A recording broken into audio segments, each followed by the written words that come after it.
আসসালামু আলাইকুম ওয়া রাহমাতুল্লাহ। আপনাদের সাথে অনেকদিন ধরে কথা বলছি। আমার নাম প্রফেসর ডক্টর মোহাম্মদ মহিউদ্দিন উজ্জ্বল। আমরা বাংলাদেশের গত ৫৫ বছরের যে রাজনীতি সেটা দেখে আসছি, কথামালার রাজনীতি, প্রচার প্রতারণার রাজনীতি। সেখানে আমরা দেখতে পেয়েছি গণতন্ত্র এবং উন্নয়ন এই দুইটা একটার প্রতিপক্ষ হিসেবে দাঁড় করাতে, যে উন্নয়ন চাই নাকি গণতন্ত্র চাই, এখন আবার সংস্কার না গণতন্ত্র, একটার প্রতিপক্ষ হিসেবে দাঁড় হয়েছে।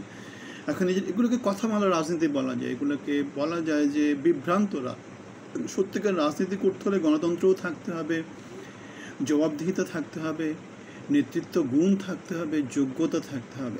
বাংলাদেশ জাতীয়তাবাদী দলের ভারপ্রাপ্ত চেয়ারপারসন জনাব তারেক রহমান গতকালকে বিএনপির যে সমাবেশ ছিল সেখানে একটা কথা বলেছে, কথামালার রাজনীতি আর নয়, বিএনপি আগামী দিনের রাজনীতি নিরাপদ কর্মপরিবেশ এবং নতুন কর্মসংস্থান সৃষ্টির রাজনীতি।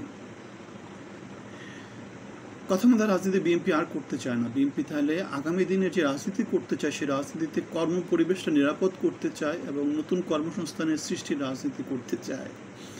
সো বাংলাদেশের গত 10 মাসে আমরা দেখেছি কর্মসংস্থান খুব একটা নাই, বাংলাদেশের জিডিপি কমে গেছে, বাংলাদেশের বিদেশি বিনিয়োগ বাংলাদেশে নাই। হাসিনা সরকার বাংলাদেশে অনেক উন্নয়ন কার্যক্রম করেছে, যেমন কিছু কার্যক্রমের মধ্যে মেট্রো রেলটা করেছে, মাতার বাড়িতে গভীর সমুদ্র বন্দর করছে, বাংলাদেশের অনেকগুলো ইউনিভার্সিটি করেছে জনসম্পদ বিল্ড আপ করার জন্য, বাংলাদেশের নিউক্লিয়ার পাওয়ার প্ল্যান্ট করেছে। এই তিনটা জিনিসকে যদি আমরা ধরি, এই তিনটা জিনিস বাংলাদেশের অর্থনীতিকে চেঞ্জ করে দেওয়ার জন্য যথেষ্ট। কেন নিউক্লিয়ার থেকে যে পাওয়ারটা আসবে সেই পাওয়ারটা বাংলাদেশে যদি শিল্পায়নে ইউজ করা হয়, যেগুলো হাইলি ইম্প্যাক্টফুল কাজ, তাহলে বাংলাদেশের কর্মসংস্থান অর্থনীতি চেঞ্জ হয়ে যাবে। মাতার বাড়ি দিয়ে যদি বাংলাদেশ খুব কম খরচে পণ্য আনা নেওয়া করতে পারে, বাংলাদেশ যদি আমাদের এই অঞ্চলের জন্য গভীর সমুদ্র বন্দর হিসেবে হাব হিসেবে ইউজ করা যায়, তাহলে বাংলাদেশে কী হবে? বাংলাদেশের বন্দর ব্যবস্থাপনাতে অনেকটা সিঙ্গাপুরের কাছাকাছি, মানে খুব নিদেন পক্ষে চেষ্টা করতে পারে যে মোটামুটি বেশ বড় একটা বাণিজ্য সেখানে নিয়ে আসার জন্য।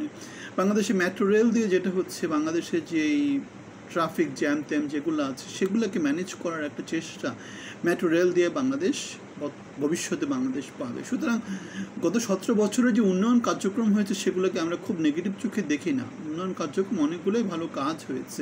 এখন তো কোনো কাজই হয়তো হাতটি দেওয়া যাবে না, কেননা চাঁদাবাজি করতে যাবে, দখলবাজি করতে যাবে, এর আধিপত্য বিস্তার করবে, নানা জায়গা থেকে নানা রকম এজেন্ডা আসবে। কিন্তু হাসিনা সরকারের সময় এই কাজগুলো ছিল না, 17 বছর স্থিতিশীলতা ছিল। সুতরাং বাংলাদেশকে উন্নয়নের একটা কার্যক্রম হাসিনা সরকার নিয়েছিল। এখন বিএনপি সরকার যদি সেটাকে কন্টিনিউ করতে পারে, কন্টিনিউ করার জন্য কী লাগবে?